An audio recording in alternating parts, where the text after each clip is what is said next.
ఈరోజు మనం మీ సేవా కార్యక్రమం ద్వారా ప్రవేశపెట్టినటువంటి 4 పోలీస్ సర్వీసెస్ను మనం ఎలా పనిచేయాలి అనేది చూడొచ్చు. సో ఇదేంటి అంటే 2 రకాల సర్వీసెస్ మనము చూడొచ్చు. ఒకటి కియాస్క్ ఆపరేటర్స్, అంటే సిఎస్సి ఆపరేటర్స్ ఎవరైతే ఉన్నారో మొత్తం ఆంధ్రప్రదేశ్ రాష్ట్రంలో వాళ్ళందరూ కూడా ఈ అప్లికేషన్ లాగిన్ చేసి 4 సర్వీసెస్ను ప్రజలకి అందజేయచ్చు. ఒకటి. రెండవది ఏంటి అంటే డిపార్ట్మెంటల్ యూజర్స్ లాగిన్ చేసి ఈ సబ్మిట్ చేసినటువంటి అప్లికేషన్స్ను ప్రాసెస్ చేయొచ్చు.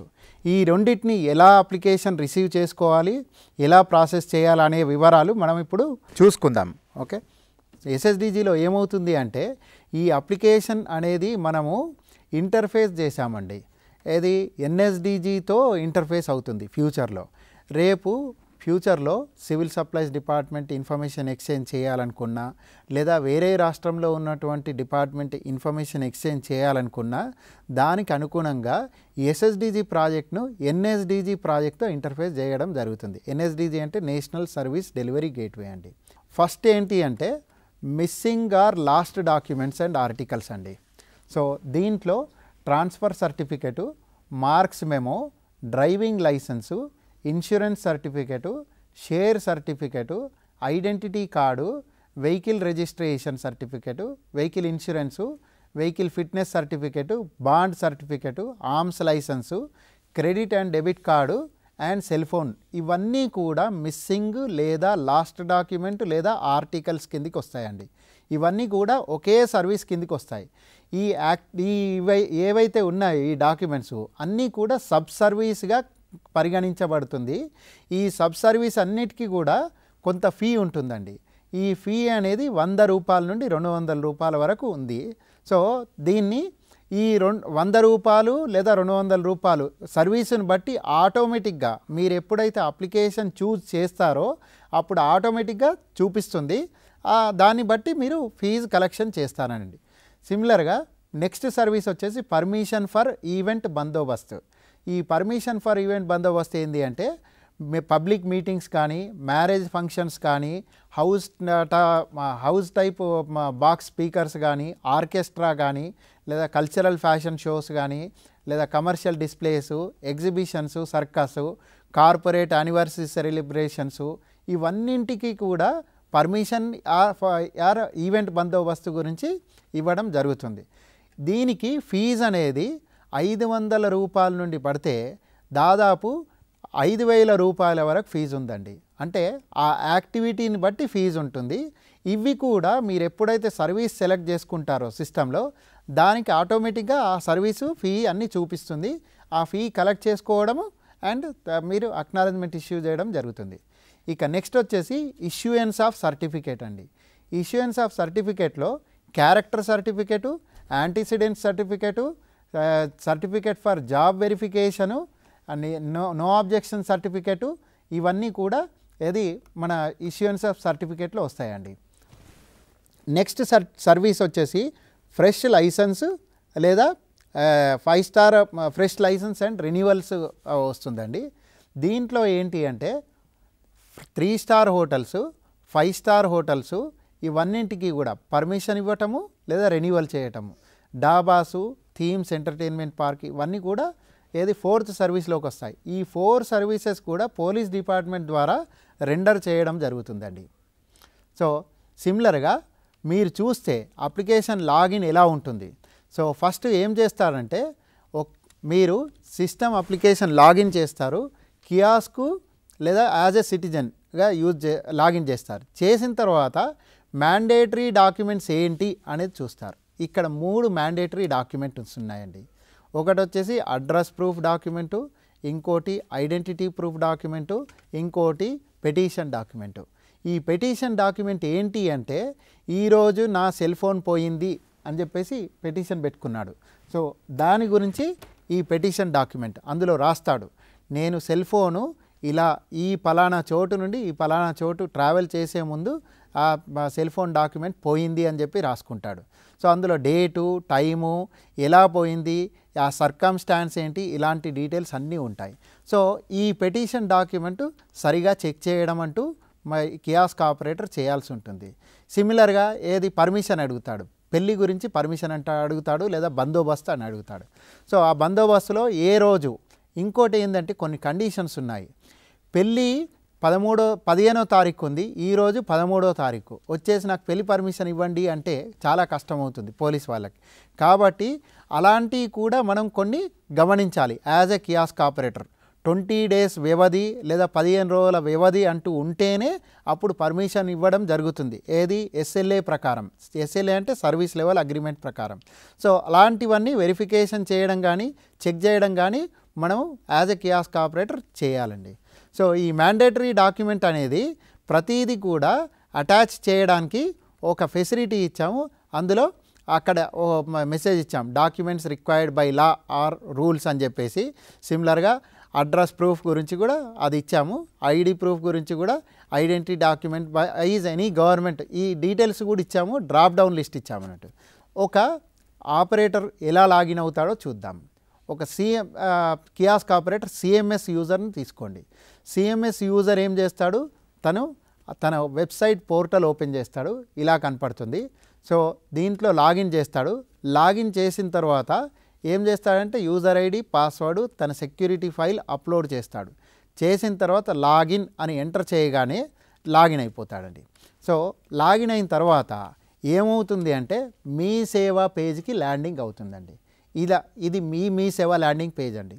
ఈ మీ సేవ ల్యాండింగ్ పేజ్కి వచ్చిన తర్వాత మీరు చూస్తే లెఫ్ట్ హ్యాండ్ కార్నర్లో SSDG సర్వీసెస్ అని ఉంది.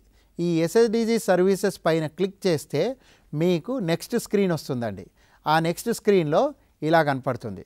సో సెలెక్ట్ డిపార్ట్మెంట్ అని చెప్పేసి మీరు సెలెక్ట్ చేసుకోవచ్చు. సో పోలీస్ అని చెప్పేసి సెలెక్ట్ చేసిన తర్వాత సో సర్చ్ సర్వీస్ అని అంటే అప్పుడు ఏం చూపిస్తుందంటే మీకు అన్ని లిస్ట్ చూపిస్తుంది, పోలీస్ సర్వీసెస్ లిస్ట్ చూపిస్తుంది. ఇదిగో ఇక్కడ 4 సర్వీసెస్ లిస్ట్ చూపిస్తుందండి. ఈ 4 సర్వీసెస్ లిస్టు చూపిస్తూ రైట్ హ్యాండ్ సైడ్ చూస్తే అక్కడ అప్లై ఆన్లైన్ అని చూపిస్తుంది. అప్లై ఆన్లైన్ అని చెప్పి సెలెక్ట్ చేస్తే మీకు ఆ పర్టికులర్ ఫామ్ ఓపెన్ అవుతుంది. ఇదిగో ఈ ఫామ్ ఓపెన్ అవుతుంది. ఈ ఫామ్లో డీటెయిల్స్ అన్నీ ఫిల్ చేయాలండి. ఏది name, surname, age, gender, address details, ఏది applicant details, applicant address details, సిమిలర్గా ఏది అటాచ్మెంట్స్, ఇవన్నీ కూడా ఇదిగో అటాచ్మెంట్స్ అండి. ఇవన్నీ కూడా మ్యాండేటరీ అటాచ్మెంట్స్. ఈ మ్యాండేటరీ అటాచ్మెంట్స్ అటాచ్ చేసిన తర్వాత సో నెక్స్ట్ ఏమవుతుంది అంటే మీరు 3 బటన్స్ ఉంటాయండి. ఈ మ్యాండేటరీ అటాచ్మెంట్స్ చేసిన తర్వాత మీరు కింద చూస్తే 3 బటన్స్ ఉన్నాయి. ఒకటి సేవ్ యాజ్ డ్రాఫ్ట్, ఇంకోటి సేవ్ అండ్ కంటిన్యూ, ఇంకోటి క్లోజ్ అని ఉంది. ఈ సేవ్ యాజ్ డ్రాఫ్ట్ అంటే మీరు ఎంటర్ చేసినటువంటి డేటా అలానే సేవ్ చేస్తూ ఉండాలి, సేవ్ చేసి ఉంచాలి సిస్టంలో. దానికి సేవ్ యాజ్ డ్రాఫ్ట్ అని చెప్పి యూజ్ చేయొచ్చు. లేదు నేను కంటిన్యూ అవుతాను నెక్స్ట్ స్టెప్కి అంటే అప్పుడు మీరు సేవ్ అండ్ కంటిన్యూ అని చెప్పేసి బటన్ సెలెక్ట్ చేస్తే అప్పుడు మీరు ఎంటర్ చేసినటువంటి డేటా సేవ్ అవుతుంది, నెక్స్ట్ స్టెప్కి వెళ్తుంది. నెక్స్ట్ స్టెప్ వెళ్ళిన తర్వాత మీరు police jurisdiction known are unknown అని చెప్పేసి అడుగుతుంది. సో ఆ నోన్ ఆర్ అన్నోన్ అంటే పోలీస్ జ్యూరిస్డిక్షన్ ఎందుకు, దేనికి అంటే ఈ సామాన్యుడు ఈరోజు అల్వాల్ నుండి ఒక కంప్లైంట్ రాశాడు. తనకు తెలియదు నేను అల్వాల్ పరిధిలో ఉన్నానా లేకపోతే లోతుకుంట పరిధిలో ఉన్నానని చెప్పేసి తెలియదు. కాబట్టి అలాంటి విషయాల్లో మనము అవును తెలుసు అని చెప్పి రాయొచ్చు, అప్పుడు పరిధి మనమే సెలెక్ట్ చేయొచ్చు. లేదు తెలియదు అని చెప్పేసి అంటే అప్పుడు ఏమవుతుంది అంటే మనం ఎంటర్ చేయొచ్చు ఏదైనా ల్యాండ్ మార్క్, అంటే ఈ పలానా థియేటర్ దగ్గర ఉంది, లేదా పలానా ల్యాండ్ మార్కు, లేదా పలానా షాపింగ్ మాల్ పక్కన అని చెప్పేసి ల్యాండ్ మార్క్ ఎంటర్ చేయొచ్చు. చేసిన తర్వాత అప్పుడు అప్లికేషన్ సబ్మిట్ అవుతుందండి. ఏది డాక్యుమెంట్స్ అన్నీ అటాచ్ అయ్యాయి.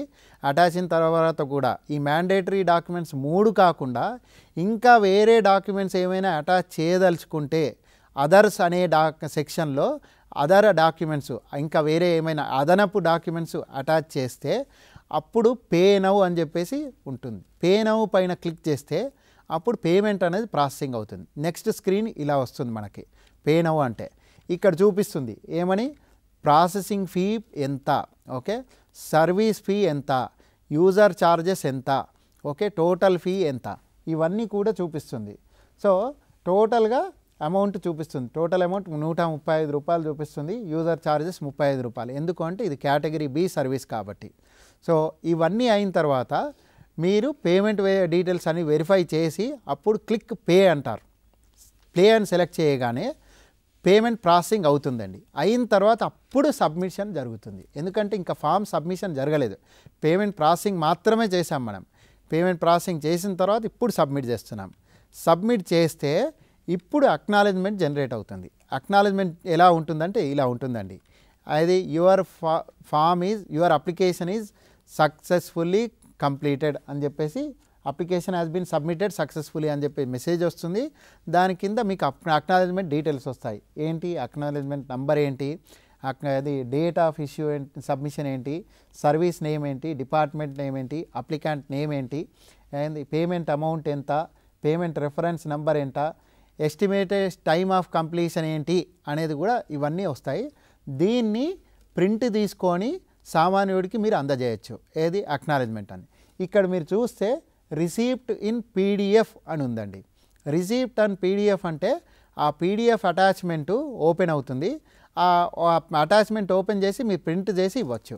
అయితే ఏమవుతుందంటే సామాన్యుడు మన డిపార్ట్మెంట్తో కమ్యూనికేట్ చేయడం కానీ ఎస్ఎస్డిజితో కమ్యూనికేట్ చేయాలి అంటే ఈ అక్నాలెడ్జ్మెంట్ నంబర్ రూపంగానే కమ్యూనికేట్ చేయొచ్చండి. సో అలా మనం అక్నాలెడ్జ్మెంట్ ఇష్యూ చేసిన తర్వాత కియాస్క్ ఆపరేటర్గా మన బాధ్యతలు కంప్లీట్ అవుతాయండి.